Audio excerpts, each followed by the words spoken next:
আবার পুরো 7 বছরের ডিউটি শুরু হয়ে গেল। এক এক করে বাবাজি আমার 1 বছর 2 বছর 3 বছর 7 বছর পূর্ণ হতে যায়। এক রাত সম্মুখে বাকি আছি। হযরত কুতুবউদ্দিন বখতিয়ার কাকি আল্লাহ পাকের দরবারে হাত তুলে ফরিয়াদ করেন, আল্লাহ আমি আমার ফরিদের উপরে অসন্তুষ্ট হয়ে আছি। কাল সকালবেলা তাকে মুরিদ করে খেলাফতি দিয়ে বিদায় দিতে হবে। আমি ফরিদকে তো হারিয়ে ফেলবো, আমার থেকে দূরে চলে যাবে।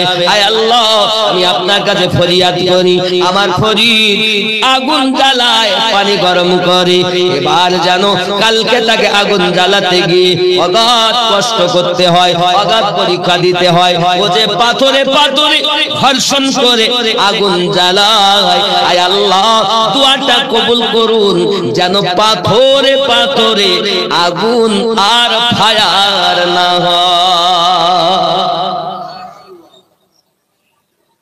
এখন দোয়া তো কবুল। রাতের বেলায় এশার নামাজের পর ওজিফা করে, এখনকার মতো গ্যাস লাইট না, দেশ লাইট আগুন জ্বলে না, পাথরে ঘষি ঘষি আগুন ফায়ারে তাই দিয়ে আগুন জ্বলে, তাই পানি গরম হয়। কম কষ্ট আব্বা আমার।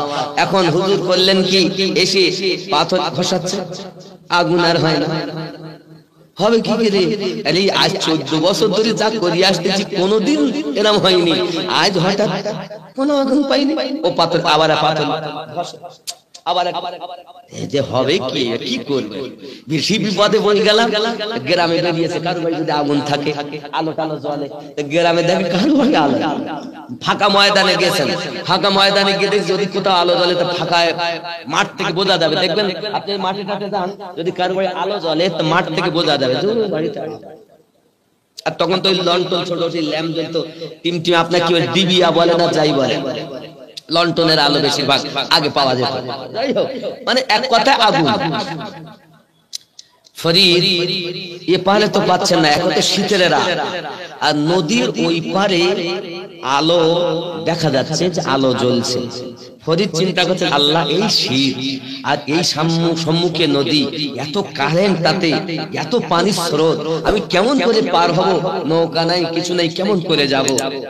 কিন্তু আজ রাত না হলে তা আবার 7 বছর থাকতে মুশকিল, কি করি? এখন নদীর কিনারায় গিয়ে আল্লাহকে স্মরণ করে লাফ দিয়েছেন, বিসমিল্লাহ বলে লাফ দিয়েছেন। আল্লাহ পাক আল্লাহ তাআলা পানির জীবকে বলেন, খবরদার তোরা আঘাত করবি না। ফরিদ আমাকে স্মরণ করেছে। ফরিদ সাঁতরাতে সাঁতরাতে যাচ্ছেন, এই যে মাঝ নদীতে গেছেন তা হাত পা শিল হয়ে যাচ্ছে, আর চলতে পারছেন না। হঠাৎ দেখে সম্মুখে একটা মোটা কি যেন ভেসে আসছে। শেখ ফরিদের কাছে এলহাম হলো, এই ফরিদ ওইটাকে ধর। দেখেন ওটা কোন কাঠকুটো লয়, ওটা একটা মৃত লাশ। ফরিদ ওইটা সাহারাতে কিনারায় গেলেন। কিনারায় যখন গিয়েছেন তাড়াতাড়ি ভিজা কাপড়ে আপনার কিনা উঠেছেন, উঠে আপনার যাচ্ছেন। যেতে যেতে যেতে যেতে দরজার কিনারায় যাইয়া বাড়ি থেকে আসেন, মা একটু দরজাটা খুলে আমার কথাটা শুনুন, একটু আমাকে আগুন ধার দিন, আমিও কষ্ট করে নদীর ওপার থেকে এসেছি। দেখে ঘরের ভিতর থেকে একজন মহিলা বাড়ি এসেছে। মহিলাটা দেখতে খুবই ভালো, কিন্তু বাবা ওই ঘরটা, ওই মহিলাটি হলো ব্যবসায়ী মহিলা, চরিত্রহীনা মহিলা। এলাকার ছেলেরা নিজের মনের আশা পূর্ণ করার জন্য টাকা দিয়ে দেহ ব্যবসা করে ওই মহিলা। হযরতে ফরিদ রাতের বেলায় যখন গিয়ে আওয়াজ দিয়েছেন, মহিলাটা বাইরে এসে কথা শুনে আর তাকিয়ে দেখে, এত সুন্দর ছেলে আমি তো জীবনে দেখিনি। যার চেহারা দেখতে সুন্দর, যার চোখ দুটো টানা টানা, ওই মহিলাটি বলে, আমি আগুন দিতে পারি, তবে আমার একটা শর্ত, আমার সঙ্গে তোমার মনের আশা পূর্ণ করতে হবে, আমার আশা মিটাতে হবে। আমি হলাম চরিত্রহীনা মহিলা, যদি তুমি করতে পারো, এই আশা মিটাতে পারো, তাহলে তোমাকে আগুন ধার দেওয়া হবে। শেখ ফরিদ হাত দুটো জড়ো করে বলেন, আমাকে মাফ করবে করবেন, আমাকে ক্ষমা করবেন, এ কথা বলতে নেই। মহান আল্লাহ পাক পাপ দিবেন, এ কথা বলতে নেই। আমি বড় কষ্ট করে এসেছি, আমি বড় মেহনত করে এসেছি, এই ব্যাপার আমার জীবনের ঘটনা, কিছুই শুনতে চাই না। বলো তুমি আমার আশা মিটাবে কিনা?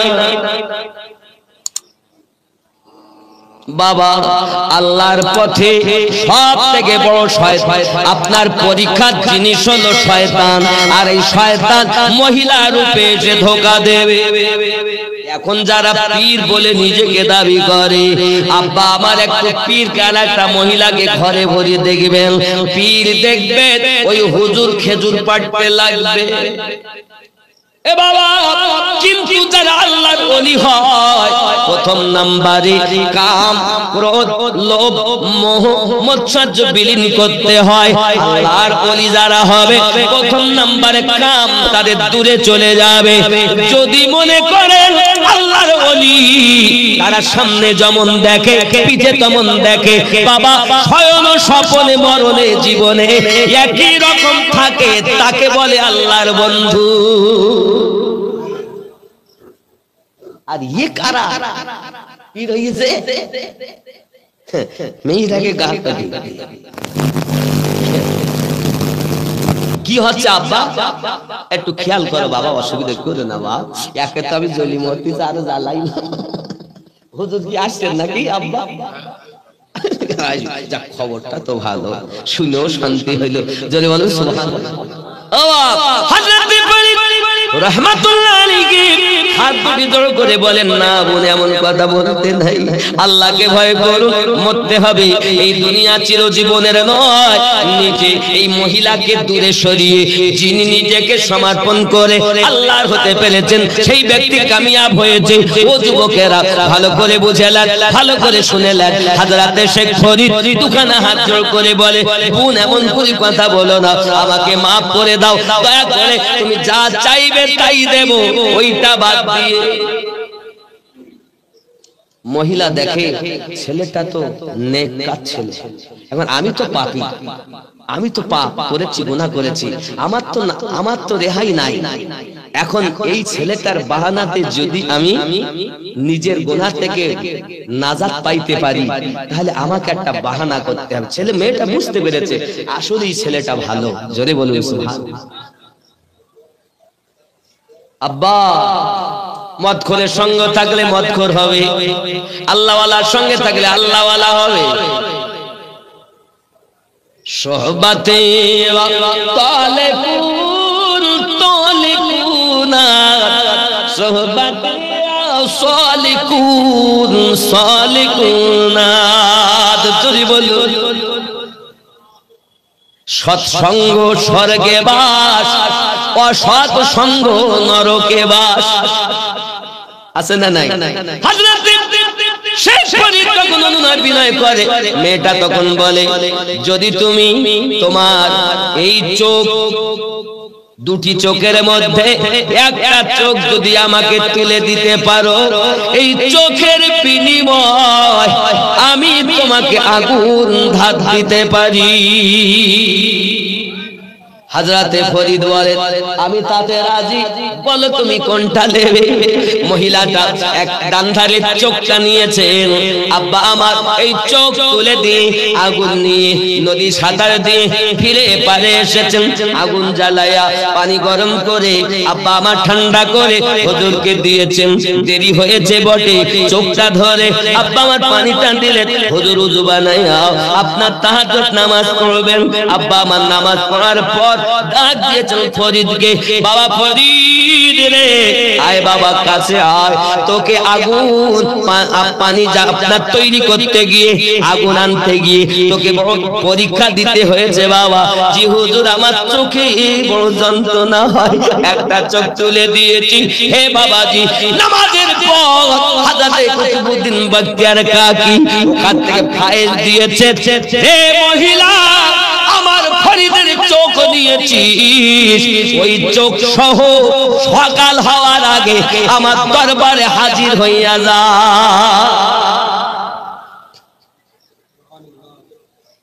হে আল্লাহর ওলি, কি দেখা দেখে, হ্যাঁ, যার তিনে নেত্র খুলেছে সেই তো দেখবে। আমার হুজুর ওয়াহারি রহমাতুল্লাহ আলাইহি, হ্যাঁ, আলিমউদ্দিন নকশবন্দি রহমাতুল্লাহ আলাইহি এত জবরদস্ত পীর ছিলেন বাপ। উত্তর 24 পরগনা বরুণহাট গ্রাম। ওই যে ছেলেটা প্রথম এসে আমাকে সালাউদ্দিন, মাওলানা সালাউদ্দিন একটা গজল গাইতে বললেন না, দয়ার নবীজি আমার এতিম ছিলেন, একটা গজল গাইলাম। ওর আমাদের ওই মহল্লা, আমার বাড়ি থেকে 4 কিলোমিটার দূরে ছেলেটার বাড়ি।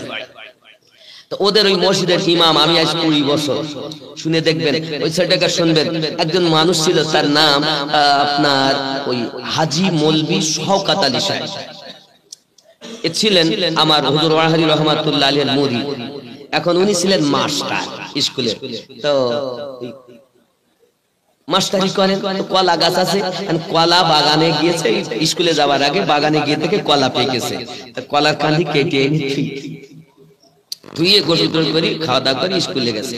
স্কুল থেকে বাড়ি এনেছে, এসে সন্ধ্যা হয়ে গেছে, রাতে ভাত খাবে, আর কলা দিয়ে, আগেকার মানুষ কলা একটু খায়, মিষ্টি মেয়েটা খুব ভালোবাসতো। কলা খেতে গিয়ে কলা নাই, সে ছেলে পিলে না খেয়ে, আর ছেলেও না, ছেলে পিলে অনেক, বুঝেছেন, সব ছেলে বাচ্চারা খেয়ে ফেলেছে, কলা নাই। আর আগ হয়ে গেছে, লাঠি ছিল, লাঠির বাড়ি দিয়েছে, আমি পড়িয়ে ছিলাম, তুই একটা আমার জন্য রাখতে পারিস নি। রাতের বেলাতে কান্নাকাটি করেছেন হুজুর হুজুর করে। মানে আমার হুজুর ওয়াহারি রহমাতুল্লাহ আলাইহির মুরিদ, ঘুনি গ্রামে বাড়ি, ইসলাম গাজী, মারহুম ইসলাম গাজীর বোন ওই মাস্টার মৌলভী মারহুম শওকত আলী সাহেবের স্ত্রী। ভালো করে বোঝেন। এখন আব্বা আমার হুজুর 3 মাস পর 24 পরগনা গেছেন, গেলে ওনার বাড়িতে হুজুর যেতেন, ওনার বাড়িতে গেছেন, যাওয়ার পরে খাওয়া দাওয়া হুজুরের যা মেহমানদারি করার মতো করেছেন, তার মধ্য থেকে বাগান থেকে এক কাঁদি কলাও কেটে এনে রেখেছে। হুজুর কলার কাঁদিতে কলা কেটে দিচ্ছে, হুজুর সব খান, কিন্তু ওই কলায় আর হাত মৌলভী সাহেব বলছেন, মাস্টার সাহেব, হুজুর কলা খান না, আপনার জন্য বড় শখ করি, বাগান থেকে আনিছি গাছের পাকা কলা, হুজুর একটু খান। হুজুর হাতে লাঠি, বিয়াদব, তুই কলা খেতে বলছিস? এই কলার জন্য তুই আমার মাকে মেরেছিস, সারা রাত মা আমার কাছে কেঁদেছে, তুই মনে করিস আমি দেখতে পাই না? তুই তোর স্ত্রীকে বাড়িতে মেরেছিস, রাতের বেলা শুয়ে শুয়ে কেঁদেছি, আমি মুর্শিদাবাদ ওয়াহারের দরবার থেকে সব দেখেছি। ইনি ছিলেন গাউস ওয়াহারি রাহমাতুল্লাহ আলাইহি। এই জন্য তো আমি কথালে বলি, কেন চিনলি না রে মন, কেন বুঝলি না রে মন, আমার হুজুর ওয়াহারি আউলিয়া কেমন, জোরে বলে, কেন চিনলি না রে মন, কেন বুঝলি না রে মন, আমার হুজুর ওয়াহারি আউলিয়া কেমন। কোরআনে কয় চিনতে পারে সৃষ্টি তাদের সংসারে, না চিনিয়া মরিয়া গেলে বিফলে জীবন। কেন চিনলি না রে মন, কেন বুঝলি না রে মন, আমার হুজুর ওয়াহারি আউলিয়া কেমন। বলুন, যাই হোক, এখন ফায়েজ দিলেন, চলে আয়। এখনো চরিত্রহীনা মহিলা ওই ফায়েজেই হাতে চোখ নিয়ে দরবারে হাজির। জোরে বলেন, সকালবেলা ইশরাক নামাজের পর হযরত কুতুবউদ্দিন বখতিয়ার কাকি রাহমাতুল্লাহ আলাইহি ডাক দিয়েছেন ফরিদকে, আয় বাবা ফরিদ আয়। ফরিদ যখন কাছে এসেছে, এমনি সমাতে বলছেন, বাবা ফরিদ চোখ দরকার, কষ্ট হয় নাকি? খুবই হুজুর, আমার যন্ত্রণায় থাকতে পারি না হুজুর। সঙ্গে সঙ্গে বলে চোখ দে। মেয়েটি বলে, হুজুর চোখ দিতে পারি, তবে যদি আমার জীবনের গুনাহ মাফ হবে কিনা আপনি একবার বলতে পারেন?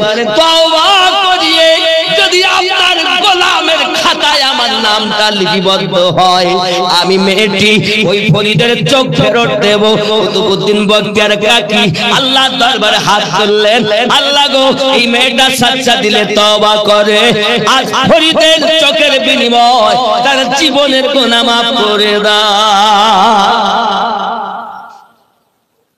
চোখ দিলেন, চোখ নিয়ে এমন করে বসালেন আমার নবী। আল্লাহ, হায় হায়, ওলি কুতুবউদ্দিন বখতিয়ার কাকি খলিদের চোখে চোখটা যেই না ধরে বসিয়ে দিয়েছেন, তার চোখটা সুন্দরভাবে বসে গেল। জোরে বলুন না সুবহানাল্লাহ। জিহাদের মাঠে আমার নবী পাক সাল্লাল্লাহু আলাইহি সাল্লামের দরবারে সাহাবীয়ে রাসূল বদরের যুদ্ধ, ইসলাম ইতিহাসের প্রথম যুদ্ধ বদরের যুদ্ধের মাঠে সাহাবীয়ে রাসূলের আপনার কিনা চোখ ঠিকরে বেরিয়ে গেছে, তাঁবুর ভিতরে ছুটে চলেছে।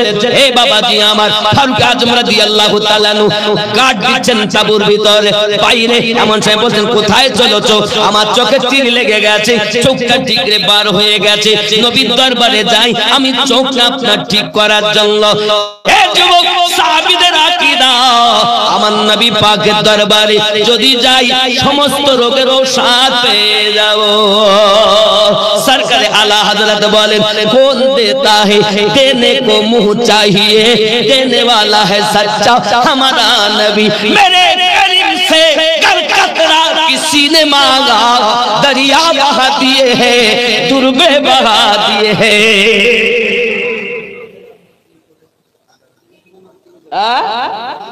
কি গজল ওরে বাবা, ও গজল বলতে বিশাল কষ্ট হবে আমার গলাটা। আর হবে না, বত্তালিয়া 3:30 12:30 বাজে যায়, আর হবে না। আমি জানি বলি, আমি কি আর বলি, আমার বলায় তাই বলি, বাঁশের বাঁশি বাজায় তাই বাজি। আমার বসে ওহারি যাই পাগলাই কই যে আমার মতো পাগল আর কেউ নাই। লোকে আমায় পাগল বলে, আমার দুঃখ লাগে না, আমারে পাগল করেছে আরবের ওই মদিনা। এই কথা আছে, সেই মদিনায় আছে না আমার জানে মুহাম্মদ রাসূল। তার প্রেমে পড়ে যদি করি আমি ভুল, প্রেমে ভুলে ভরা জীবনী হোক, কিছুই যায় আসে না। আমাকে পাগল করেছে আরবের ওই মদিনা, আমাকে পাগল করেছে আরবের ওই মদিনা। জোরে বলুন।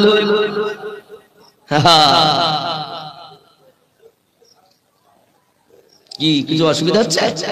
বলবো, ছেড়ে দেব? হায় হায়, সেই নবীর ভালোবাসায় যে হবে পাগল, সবই লাভ, যা বলবেন সবই লাভ। আব্বা আমার দুনিয়ার পাগলে কিনা বলে আর কিনা খায়, আমি শুধু দয়াল নবীর মিলাদ পড়ে মজা পাই। বলো, এ দুনিয়ার পাগল কিনা বলে আর কিনা খায়, আমরা শুধু নূর নবীজি কিয়াম পড়ে মজা পাই। জোরে কিয়ামে মজা, দরুদে মজা, সালামে মজা, প্রেমিকের জন্য মজা। যদি বলুন না বন্ধুরে আমার, এমন সমাধি নবী পাক সাল্লাল্লাহু আলাইহি ওয়াসাল্লামের দরবারে হাজির। ইয়া রাসূলুল্লাহ, ইয়া হাবিবাল্লাহ, হুজুর আমার আমি এসেছি। আমার নবী বলেন সবর করলে তোমার জন্য জান্নাত। আমার নবী পাকের দরবারে বলেন হুজুর আপনি আমাকে জান্নাত দেন, আপনি আমাকে চোখ দেন, চোখ দেন আমার ইচ্ছায়, আর জান্নাত দেন আপনার ইচ্ছায়। তুঝসে और जन्नत से क्या मतलब वहाँ भी दूर हो, हम रसूलुल्लाह के जन्नत रसूलुल्लाह की ला इलाहा जोरे ला इलाहा ला इलाहा इल्लल्लाह मुहम्मदुर रसूलुल्लाह। जोरे बोलो सुबहानाल्लाह। দেখেন এবার কি হবে, উপায় তো নাই। আব্বা আমার নবী পাক সাল্লাল্লাহু আলাইহি ওয়াসাল্লাম চোখটা ধরে বসিয়ে দিলেন, নিজের থুতু মোবারকা লাগিয়ে দিলেন, সঙ্গে সঙ্গে চোখ ভালো হয়ে গেল। হায় হায়, রাসূলে পাক হাত দিলে চোখ জোড়া লেগে যায় সাহাবীর। ওই নবীর আশিক কুতুবউদ্দিন বখতিয়ার কাকি হাত দিয়ে চোখ বসিয়ে দিলে চোখ জোড়া লেগে যায় তার ভক্ত মুরিদের। আমার নবী বলে বনি ইসরাইল কওমের নবীদের দ্বারা যে কাজ নেওয়া হতো, আখেরি জামানার নবীর উম্মতের মধ্যে আউলিয়াদের দ্বারা সেই কাজ নেওয়া হবে। আমার আল্লাহ বলেন, আমার খাজানা আমি দুই ভাগে ভাগ করে দিয়েছি। এক ভাগ নবীদের কাছে, এক ভাগ দিয়েছি নবুয়তে, আর এক ভাগ দিয়েছি বেলায়াতে। এই বেলায়াতে তারা ডুবুরি হয়ে ডুবু দিয়ে অতাল সমুদ্র থেকে মুক্তায় এনে নিজেকে তারা নবীর প্রেমিক বানাতে পেরেছে। তাদের হাতে পাওয়া, তাদের চোখে পাওয়া, তাদের